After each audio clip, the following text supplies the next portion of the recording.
Yo, it is a very hot day in a very hot studio, and we're going to be talking about a very cool subject. And what I want to talk about today is called noticing the feeling. Now, noticing the feeling is an idea that I found and used as a result of Sam Harris's Waking Up app, and also read about in the book Why Buddhism is True. Both references I would highly recommend you invest some of your time into. And the idea that both of them pose is essentially that rather than tying a opinion and thus a feeling to our external circumstances and our internal situations, we just notice what's going on. So, for instance, rather than noticing that you've got jealousy and getting all of the aggressions and all of the angers and everything that comes with it, you just sit and you notice what it's like to be jealous. You observe the potential physical adaptations in your body as a result of the feeling. And more specifically, what's helped me is noticing how it makes you feel about the rest of the world. Does this feeling tar and tarnish the way you look at everything else? And you really just sit with the emotion. Ultimately, that is the prevalent, really important thing to take away from this, is to just sit with the emotion and don't attach yourself to it. And the idea posed in Why Buddhism is True is that when we attach ourselves to the emotion, we do so by trying to reject it. We might feel something that we really don't want to feel, and as a result of that, we do everything we can, whether it be numbing agents or rejections in terms of just disbeliefs or whatever it is. We do everything we can to try and run away from the problem. Now, while all of these things have somewhat of a place and can be useful with regard to elevating the way that we feel, there is something to be said about just getting out of your own head sometimes. Unfortunately, you can't always do that. You cannot put yourself in a position where the only tool you have to dealing with negative emotions is to get away from them, because they'll just keep coming back. You have to face them. And I believe that the most profound and effective way that I have found in actually realizing these feelings and taking their power is to sit with them and genuinely just notice them.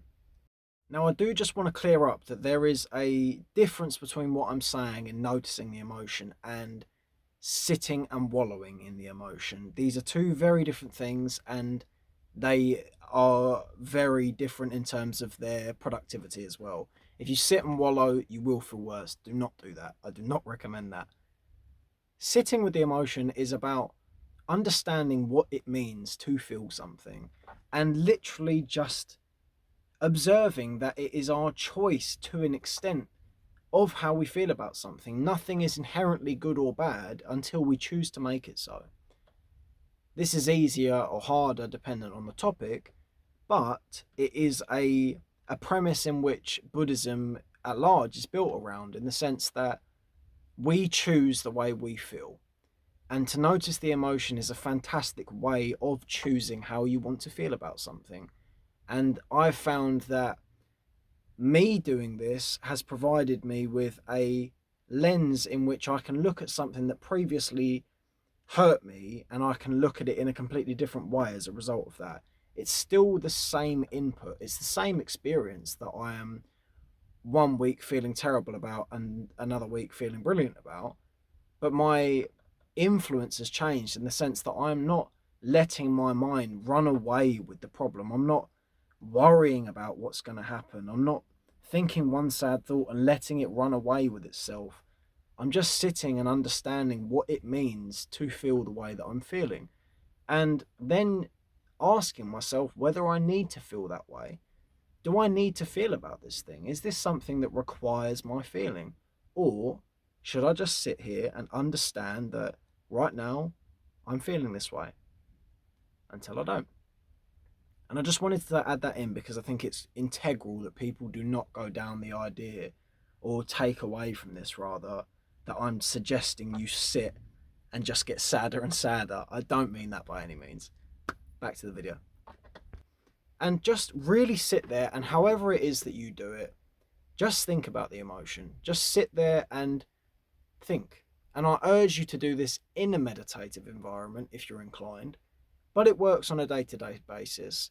I've found that the best formation of this skill is to do it in meditative experiences and implement it in real life. So practice as such there and then take it out into the world. And when you have these negative feelings, the mantra, so to speak, that I love to use and has really helped me with this is to just repeat the phrase, notice the feeling, and sit with the feeling. And the more you do that, you will notice very quickly, might I add, that the power of your feelings and the power of your mind really falls in line with where you want it to be. If there is something that you don't want to have as much power as it does, this will take that power because you're ceasing to connect a experience with an emotion that you don't want. You're starting to look and go, there is something external that is making me sad, but it's still my choice to be sad. I'm still the one that's feeling sad. So let me just think about that. And as I say, it is quite simple in that sense of just notice the feeling, notice the way it makes you feel, and let it subside. Just continue to do that process. And as I say, it does not take a great deal of time for a substantial amount of change to happen with regard to this. And it provides a seriously more elevated level of clarity and peace in your head, at least for me. You know, as I say, all of these videos are caveated with this is what I know, this is what works for me. I am no expert. I'm an expert on myself to an extent. And I just hope this helps because it really has helped me. I've spent a serious amount of time trying to find things that work for me to deal with my biggest issues, and this has been the most profound finding I've had in entirety. So with that being said, I'm going to get out of here because it is fucking hot and I've told you as much as I can tell you. I really hope this works and I really hope you enjoyed and I hope you stick around for next time.